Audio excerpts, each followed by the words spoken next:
Hey everybody, welcome back to the Multi-usiverse podcast. Today's episode is going to be a knowledge doozy.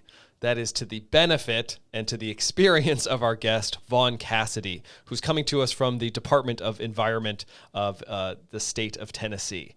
There's a lot to learn in this episode, but it mostly comes from anecdotal knowledge and stories of a man who's been working in the industry, thinking about material reuse, and thinking through solutions for not only the government side, small businesses, but also the industrial side of reuse in Tennessee. We start out talking about a great anecdote that we all might be familiar with, which is the famous YouTube clip of researchers experimenting with a group of players passing a basketball back and forth, and a gorilla that passes through the frame that 8 out of 10 people don't notice. What's important about this is all about our biases and what we're trying to understand around what we see and what we don't see in the solutions that we're trying to create, or the problems that we're trying to hurdle and the problems that we're trying to solve. A lot of great stories are about to come your way. Please enjoy.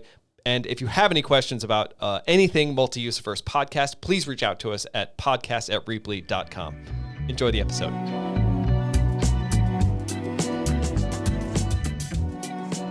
Vaughn, thanks so much for joining us today. You cannot come more highly recommended from people that we have in common. I'm so excited to talk to you. Wow, the only goes down now. Exactly. Can you share a little bit more about who you are, what you've been doing in Tennessee, and sort of some of those good works? All right, sure. My name is Vaughn Cassidy. I work for the Tennessee Department of Environment and Conservation. I work for the Office of Policy and Sustainable Practices. I'm an environmental consultant too, because we kind of have ranks, kind of like military. Very long title. It's the first thing I ever get nervous about is actually introducing myself, because my business card should have a fold out. I work for the government.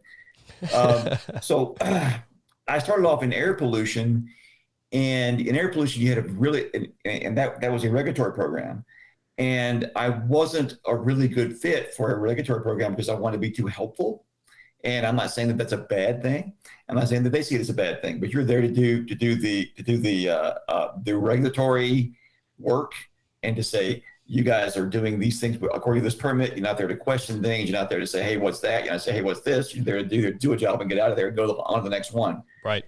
And I frustrated my managers quite a bit, so much so that they decided, Vaughn, maybe you'd be happier somewhere else. So wait, you're saying that you were doing the classic 5-year-old thing that we all do in sustainability, is ask why? Like, why is this? Yeah. Excellent. My grandpa always told me, if you ask why 5 times, you get right to the core of the answer. And so I would go into places and basically the classical analogy is awesome. It even works mostly in person, but it works also on there's a YouTube channel that shows this to you. There's 2 teams of 3 people, one with white shirts on, one with black shirts on, that bounce at a basketball. And they ask you to count the number of times it bounces from the white team to the black team. And in so doing, at some point, a dude in a gorilla suit just kind of wanders through the set. And 5 out of 8 people don't see the gorilla. So what I'm essentially doing when I go into these facilities, these guys are there all day long. They're doing this job very, very well. They're doing it to a specification, and they don't see the gorillas. And I don't always see a big monster problem, but when you see a gorilla, it's nice because you get to seem smart. But if you're just a guy off the street that goes, hey, what's that? Because you don't know any better. So when we started doing that, I sort of, I've been doing this for long enough that they didn't even know what to call it when I first started doing it. And they were like, well, what is it that you're doing, Vaughn? We don't understand. Like, I'm trying to help these folks do something besides throw this stuff away. And they're like, well, that's a cool idea. Why don't you go and do that a little bit, and then go over here and do this other stuff we asked, the stuff we're paying you to do. Could you do that for us, please? So finally we changed. And I'm not saying that that's good or bad. That's just the time that we were living in. It was very antagonistic. The EPA were the bad guys, and then us by just by definition we were the bad guys too. And we would come into places, and if you were helpful, The best compliment I ever got was a couple guys said that I made the unpleasant pleasant. And to me, I thought getting fined like $25,000-$30,000 because I walked in the door and saw something wrong would be something they'd be really worried about. But I mean, they it is the fascinating part between businesses and their government, where it's all about that framework, and businesses tend to actually be pretty good with understanding the why. Like if something's there, and they maybe made a misstep, that's all well and fine as long as it's not a surprise, right? I mean, so right. Is this where, what you're sort of coming in and doing is sort of piecing together, hey, this is where you guys need to do maybe things a little bit differently in this way. I got to slap you on the wrist here. You got to actually sort of eat this fine, but this is the way that we need to go because this is the new sort of, this is the path that might lead to better environmental solutions. Right. And then sort of where did that leave you? Again, as you sort of were like, okay, maybe there's something else I could be doing because I'm the one seeing some of these gorillas. What was the next step there? And sort of how did you get more involved in sort of the environmental aspect and that solution aspect? Well, what we did was we started having a supplemental, I never can say that word very, very well, supplemental environmental projects. Right. And we would say, and then I actually got to be a person that said, how about we don't make that city take $20,000 of their taxpayers' dollars and put it in our pockets? How about we have them, make them spend the money, but make them spend it on something that will fix what they did, fix a problem, make them buy some wetlands there and then have them put it in a contract in perpetuity that they won't bother it or something like that. So we began to do things like that, and the whole thing just turned around, and it got to where I was able to, I kept a little journal of all these I kept like a little narrative journal. I would tell folks about this and about that. I would get like LED lights, and I'm sorry, not LED lights, those old metal halide lights. Oh, there were thousands of those things getting changed out. And I said, why don't we recycle those? And I looked forever to find somebody that would recycle them. And I got that stuff taken care of. Describe those lights real quickly for those that don't know. What these are some older lights. Describe them. Well, the big metal halide lights, they they're there even if you're blind because they hum. They hum, exactly. Like, all the time, and you become ear blind just like you become nose blind. You're in a facility, you're like, I don't hear it. Like, you can't hear that? Come on. So they were really good lights because the forerunners of all the LED lights, the first ones that they replaced the halide lights, were really dangerous because red and green and blue, you really couldn't distinguish. So if you were doing something like, I don't know, working at Milan Arsenal Army ammunition plant and wiring a bomb, you might want to be able to distinguish between the red wire and the green wire, right? So because they made cluster bombs, they made depleted uranium missiles, not missiles, but deployment ordnance for the A-10 Warthog, the plane that hit all the tanks. So they had to be able to see. So they were all against that. This is so dumb. Get these lights out of here. So they kept the metal halides until they couldn't replace them anymore. Oh wow! And so then that's when the new LEDs came in on this. Correct. Yeah. And that the color spectrum was really, really good. And gosh, those things it's like I've seen those things get changed out to where if you think about it, and I'm essentially lazy, so I thought about, well, gosh, that's way up there, man. These guys got to use a man lift to change the lights out every once in a while, right? They don't want to do that, do they? Maybe you get on their good side by putting an LED up there and never changing it again until some guy retired. I mean, isn't that in itself almost a great anecdote for sustainability or environmental solutions? That we are in the age of actually finding solutions that are not only maybe better performance-wise than the solutions, but now actually have these external effects that are also better. I mean, how much of that plays into sort of how you talk about the work that you're doing? Tell me more about sort of how the idea that even just popped into your head. Mm-hmm. Well, the stuff that, I mean, regulations are they're a study in failure. It's like, oh, dang, we didn't mean to do that. Now we got to fix it somehow. So let's make a regulation that you can only do it so much, or only do it a little bit, or only do it not so much, only do it here, only do it there. And then eventually you've got the studies in failure, which are trying to find a reuse for things. And it's really, okay, I sorry to do this to you. I'm gonna tell you a story about Michael Jordan.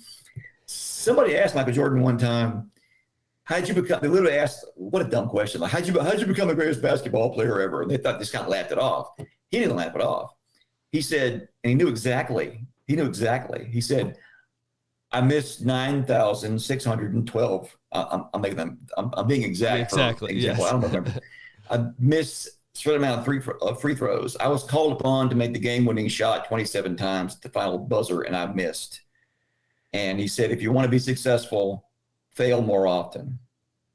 And I'm like, wow, what I need is a boss to give me permission to fail. That's what I need. So I went to go see this guy that was the sustainability officer for Walmart. And he was the worldwide sustainability officer for Walmart. And all he talked about was eggs for half an hour. And like, you talking about eggs for half? What is up? I mean, you got 8,000 supercenters across the planet. You talk about eggs? He said, Vaughn, we waste enough eggs to bury Manhattan every single day. Wow. I was like, whoa, that is amazing. So there's a thing on YouTube called The Secret Life of Eggs that he was put in charge of. And they did all these crazy things that they were spraying all these barcodes on all the eggs and like scanning all the eggs. And they were like, you get a broken thing of eggs, had like 7 good eggs. So they have a guy sitting there going like, well, I'll put 5 good eggs back.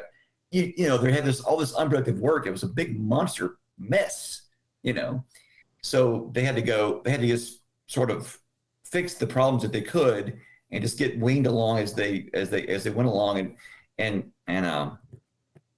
I actually don't know how they solved the egg problem.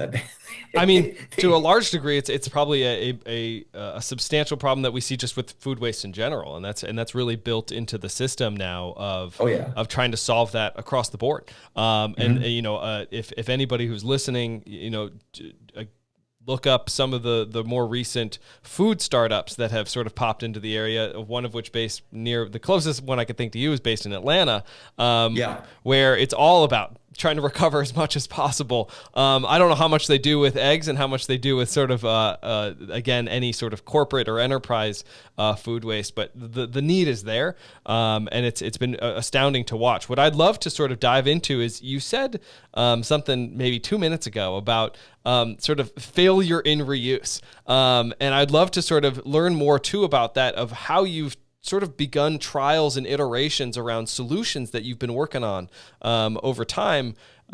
What comes to mind? I mean, is what sort of programs we've done?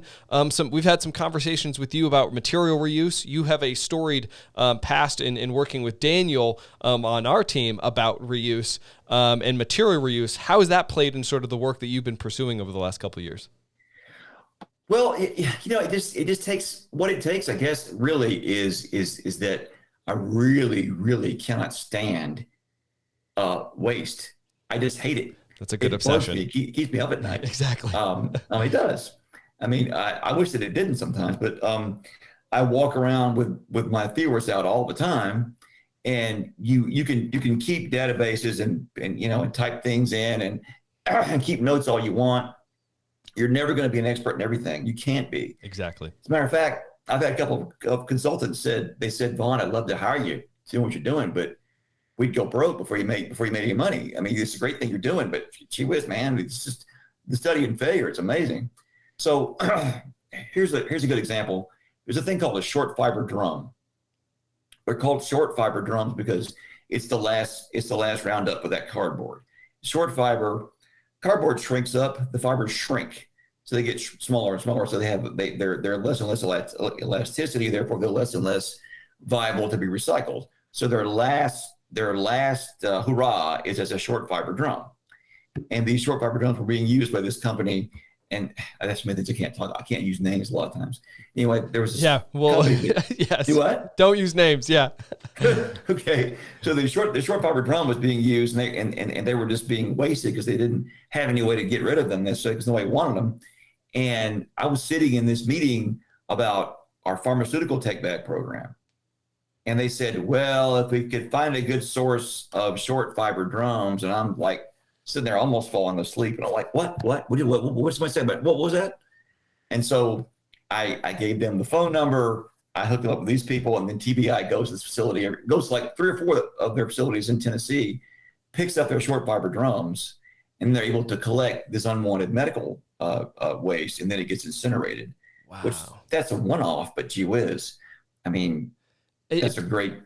It speaks to though that the effort that we've both been involved in with making the manual connections like that less manual and more automatic. And whether that's through a platform, whether that's through, again, just broadcasting throughout a community that, hey, there's a central place where you can bring that request. There's a central place where you can say, hey, I've got this, who knows? And leave it up to some creative individuals or leave it up to just the demand to take place around a material.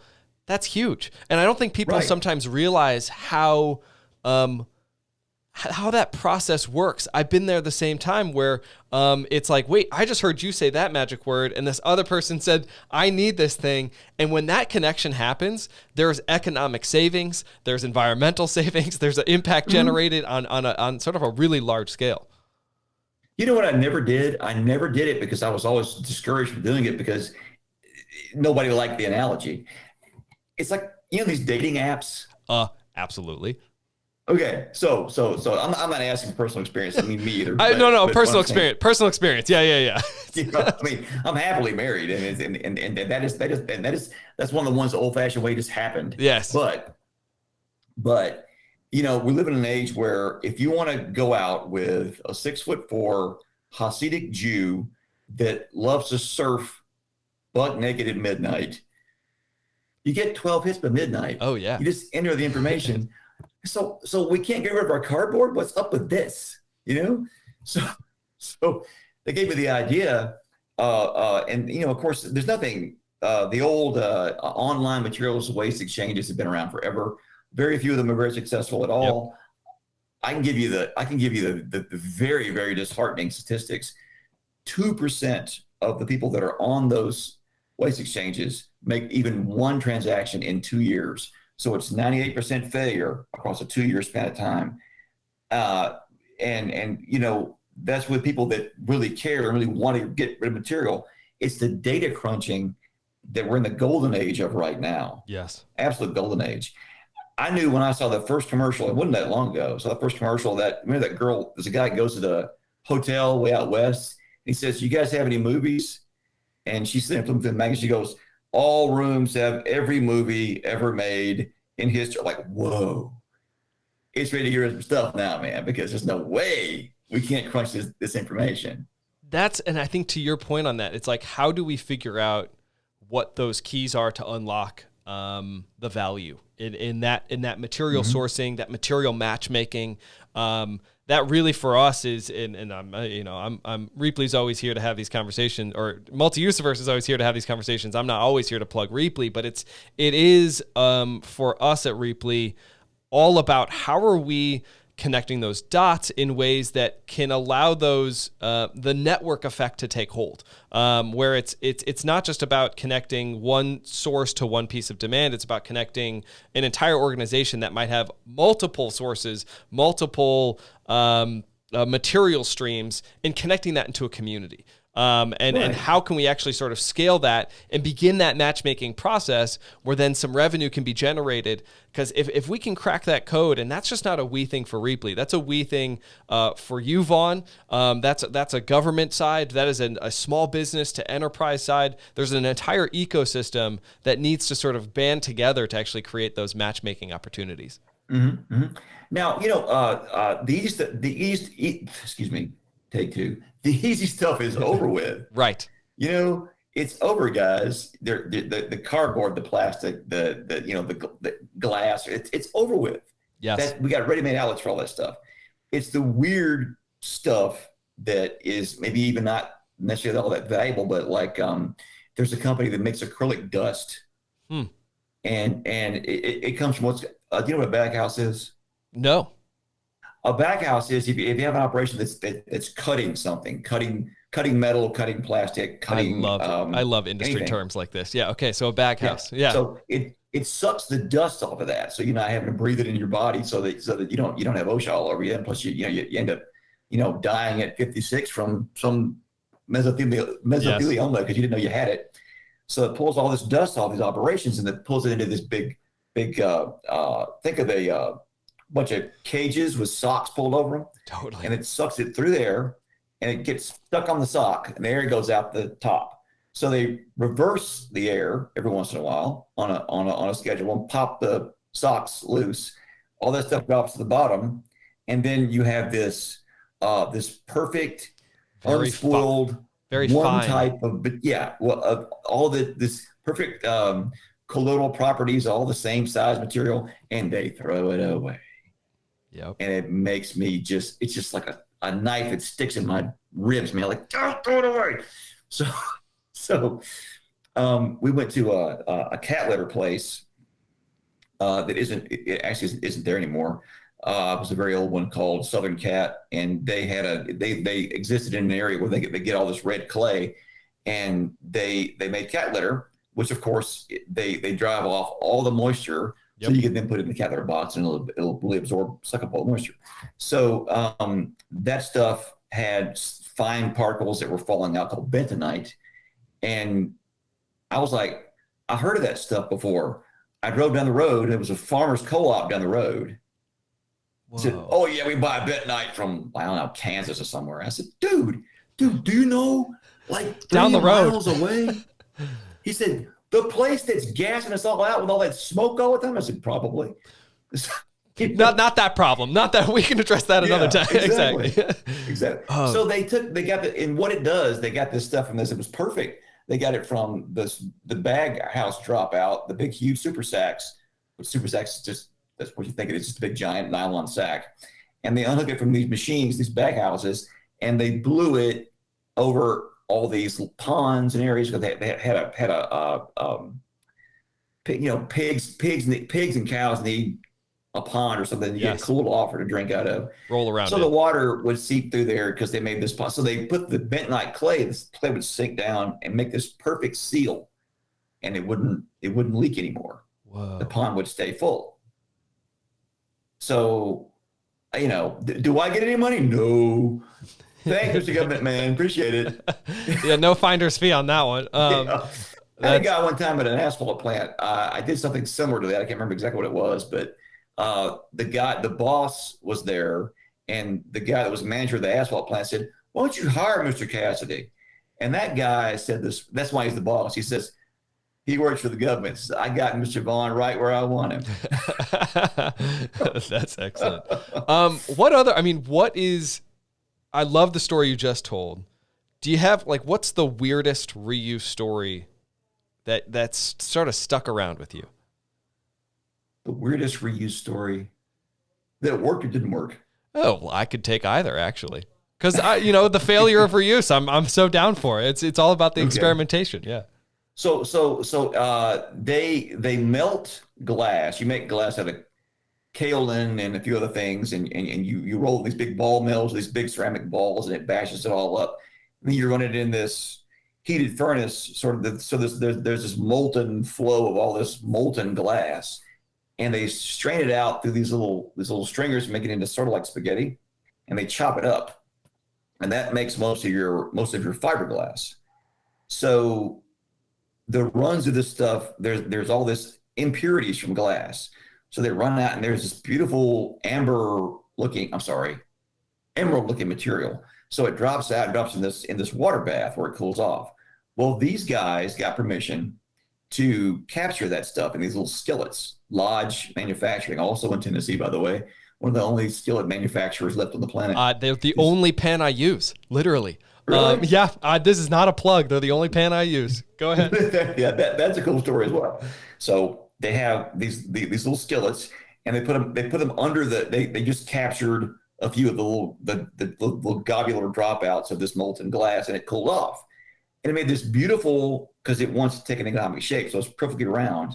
So it's in this little bitty skillet that they bought, and there's this beautiful green globe now sitting there that sits there, and they sold those things for.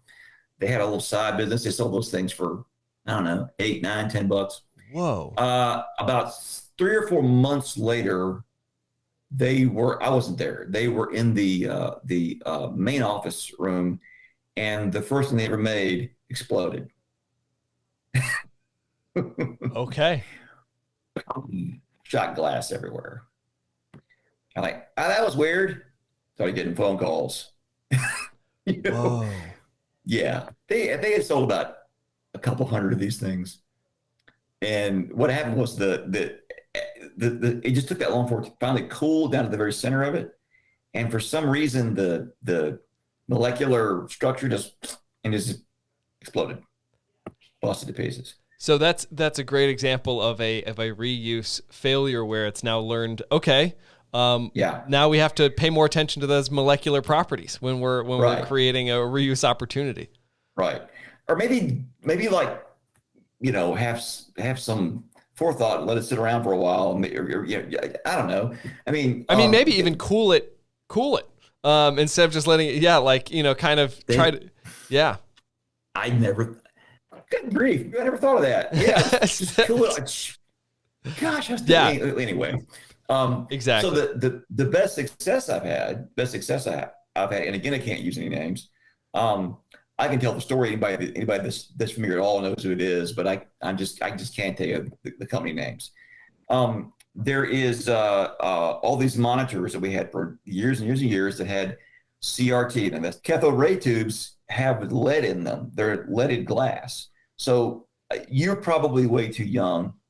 My daughter, we had some TVs that still worked. You turn them off, they go. That a little bitty just picture. A little bit too young. Yeah. Okay. So those were cathode ray tubes. Yep. So they're very hard to dispose of. So a company up in Wisconsin actually found a way to take all these, and they must have every one ever made. They have this endless supply of glass. They got these cathode ray tubes out of all these computers and TVs, and they could actually de-lead them. And they've been pretty reticent about telling me how they do that. I don't bother to ask because it's a patented process. But we tested it and tested it and tested it. So there's no lead in the glass. It's amazing how they de-lead the glass. So they de-leaded the glass on a contract, but the glass kind of just laid around. So a tile facility, tile manufacturer said, let's try some of that glass in our ball mills that we usually use sand for. And yeah, sand's pretty cheap, but the glass is cheap too. The sand is mined out of the ground. It's better to get the glass. It's better to have above ground mining better rather than going in the ground. Right. So they drove that stuff. They were driving the stuff from somewhere in Wisconsin all the way to Atlanta. And that's, they were doing it. I don't know how they were paying for it. No idea because I didn't ask. So they were going all that way down there. And there's a little exit called Exit 24 in the middle, about halfway down to Atlanta, in a little city called Clarksville. And they were like, could you bring that glass to us? Just see if we can use it. Well, now it all goes there. Oh, wow. So they can reuse it. It goes into tile, and they make half the trip. They're saving half their fuel bill, which right now is the people perk up. Significant, when you say that. Yes. I think that's I love those stories. I could eat those stories up all day because, again, it comes down to how are we scaling experimentation? How are we scaling community connections? Is huge. How are we broadcasting almost to communities outside our normal people we interact with? That, hey, this is what I've got. This is what maybe we could do with this. It's crowdsourcing that potential a little bit for innovation. And that's what I love about these stories. And really, industry is only a small aspect of it, but even within industry, we're talking to the wrong people oftentimes. Not that the EHS person or the environmental health and safety, or in some companies it's safety, health, and environment. It's the other way. They're designated titles. Those folks are busy doing, they don't see the gorillas. Right. Because they're not paid to see the gorillas. So the guy to talk to is the procurement guy, or even the financial officer. Yep. Who would think to talk to the procurement guy about recycling? But he's the dude that decides what goes in the material. He's kind of the actuary that goes, we need to pay this much for plastic, this much for rubber, this much for metal, this much for, and they're the perfect people to talk to. Yeah, well, because again, to look for those gorillas, they're looking for the gorillas that are going to save money and build margin into the product. Right, Yeah, right. But the crowdsourcing thing, I think, if you look at somewhere like okay, the materials marketplace platform that the United States Business Council for Sustainable Development, so long name, anyway. UC BCGSD or something. Yeah, yeah, yeah, Yeah. So those guys did a great thing, yeah. and their Great best work. example of their crowdsourcing is right there in Austin, Texas. Yes. And we're talking about pickup truckloads of stuff. We're talking about lockers and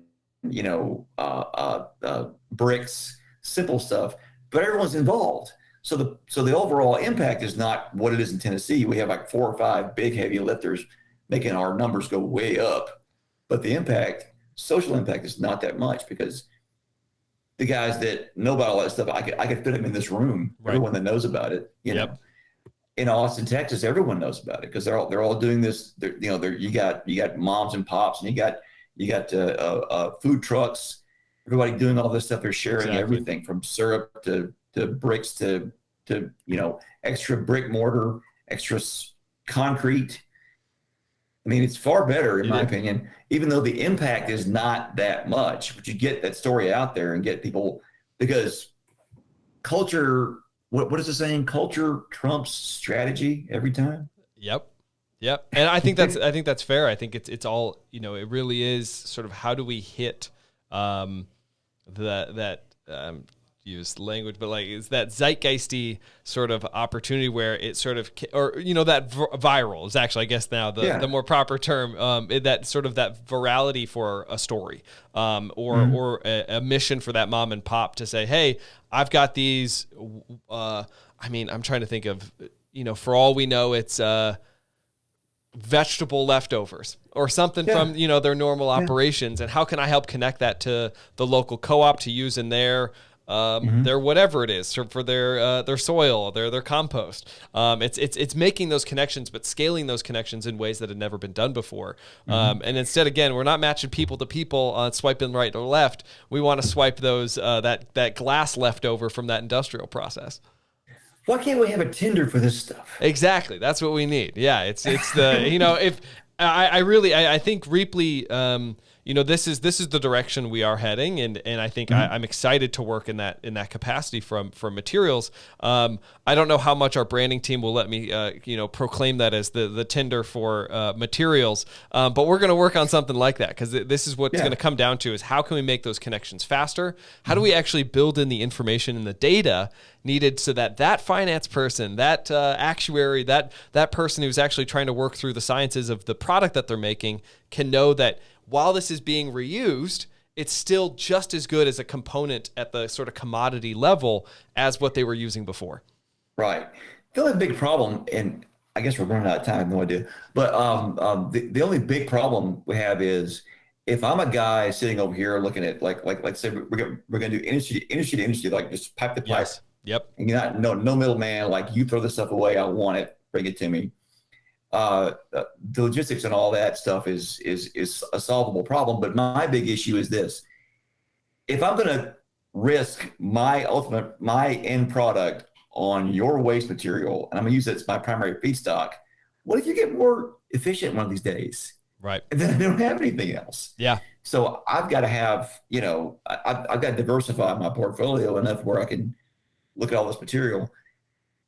The other thing, and I have no segue for this. I apologize. I missed it a minute ago. No, you're good.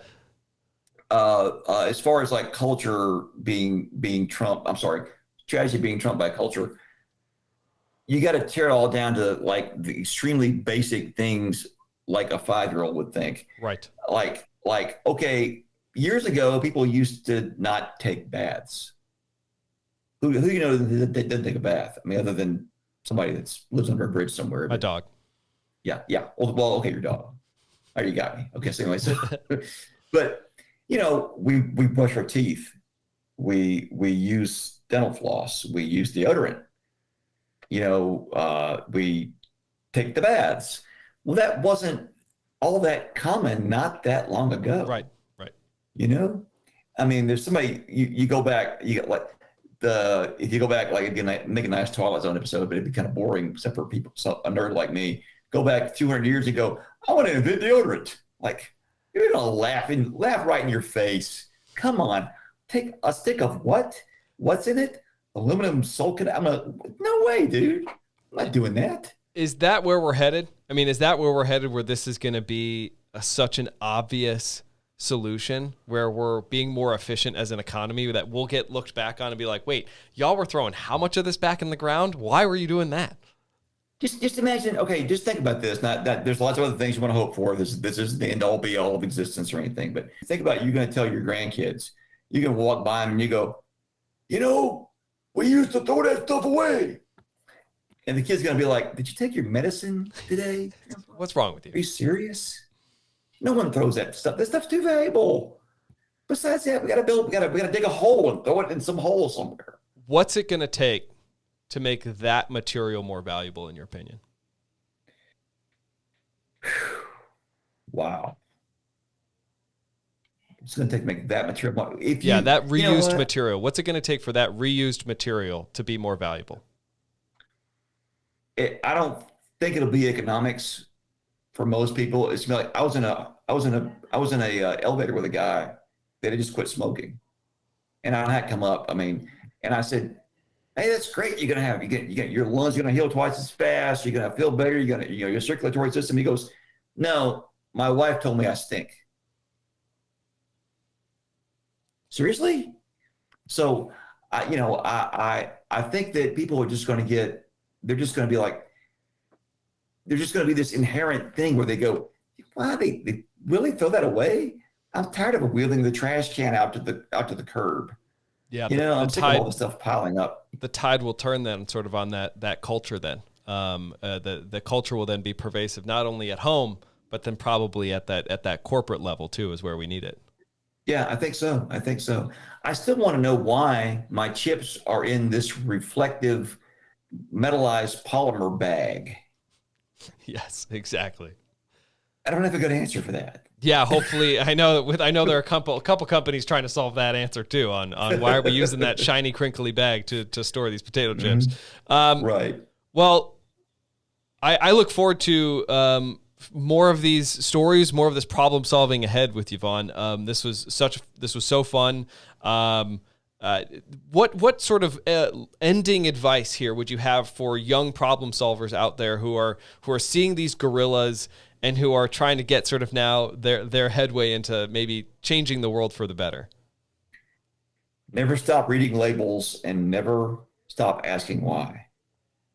I go to Walmart now. I have fun at Walmart. My wife hates going to Walmart with me because I grab a bottle and I'm like, walnut oil, like a bottle of walnut oil like this tall, is like $15. People buy that? Really? What's in that? How did they get there? Yep. Who made the bottle? Who made the bottle cap? Who designed the logo? Where's all that stuff going? Just never stop being curious and never stop asking questions. And I love that. That will get you to some core problems that can then provide some better solutions for. Thank you for taking the time. I look forward to next time, Vaughn. Thank you. Hope it didn't bore you. No, sir, not at all. That was perfect. That's exactly what we needed. Everyone's going to love it. So thank you, sir. Talk soon. Great. Thank you very much. Yes, sir.